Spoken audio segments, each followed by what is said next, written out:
అధికారాలు ఎవరికి శాశ్వతం కాదు. ప్రజలు ఆశీర్వదిస్తే అధికారంలోకి వస్తాం. పులివెందల్లో జడ్పీటీసీ ఎలక్షన్ జరిగింది. అక్కడ డిఎస్పీ మురళీ నాయక్ మా వైఎస్ఆర్ కాంగ్రెస్ పార్టీ నాయకులను కార్యకర్తలను నా కొడకల్లారా మీ ఎంత చూస్తానన్నాడు.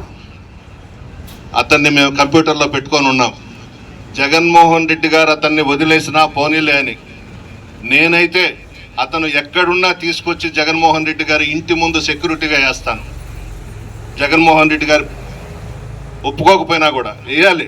బుద్ధి రావాలి ఇటువంటి ఎదవలకి. మేము అధికారంలో ఉన్నాము. మేము ఎవరికి చెప్పలేదు ప్రతిపక్షాలకు పనులు చేయొద్దని చెప్పలా. ఫ్రీగా వచ్చి కూర్చొని ఎస్ఐలతో సిఐలతో ఎంఆర్ఓలతో ఎంపీడీఓలతో మాట్లాడుకునేవాళ్ళు. ఈరోజు ఆ పరిస్థితులు లేవు. మరీ కొంతమంది అధికారులు అయితే పసుపు చీరలు కట్టుకుంటున్నారు, పసుపు చొక్కాలు వేసుకుంటున్నారు. ఏం అంత భయపడాల్సిన అవసరం ఏముంది? అధికార పార్టీని చూసి భయపడాల్సిన అవసరం లేదు. ఇక్కడ కాకపోతే ఇంకొక దగ్గరికి ట్రాన్స్ఫర్ చేస్తారు, అంతే కదా.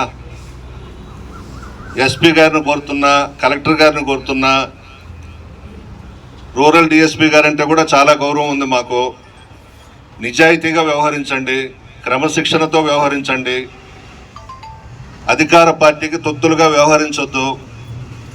నిజాయితీగా వ్యవహరించి మంచి పేరు తెచ్చుకోమని చెప్పి సలహా ఇస్తాము. ఎన్ఎల్ హాస్పిటల్స్ అత్యుత్తమ వైద్య సేవలు సామాన్యులకు అందుబాటులో. అపార అనుభవం గల వైద్య నిపుణులు doctor Nagendra Prasad Kulari, managing director, గుండె వ్యాధి వైద్య నిపుణులు గారి ఆధ్వర్యంలో cardiology, neurology, surgical gastroenterology, orthopaedic, ప్రసూతి మరియు గైనకాలజీ, పల్మనాలజీ, జనరల్ మెడిసిన్ మరెన్నో పలు విభాగాల వైద్య సేవలు. అత్యాధునిక ఎక్విప్మెంట్ గల ఐసీయూ, ఆపరేషన్ థియేటర్, క్యాథ్లా, 24/7 ఎమర్జెన్సీ మరియు క్రిటికల్ కేర్, అడ్వాన్స్డ్ మిషనరీ గల ల్యాబ్, సిటీ స్కాన్, ఎక్స్రే, అన్ని కంపెనీల హెల్త్ ఇన్సూరెన్స్ సౌకర్యం కలదు. అందరికీ అందుబాటులో అత్యాధునిక వైద్య సేవలు అతి తక్కువ ఖర్చులో.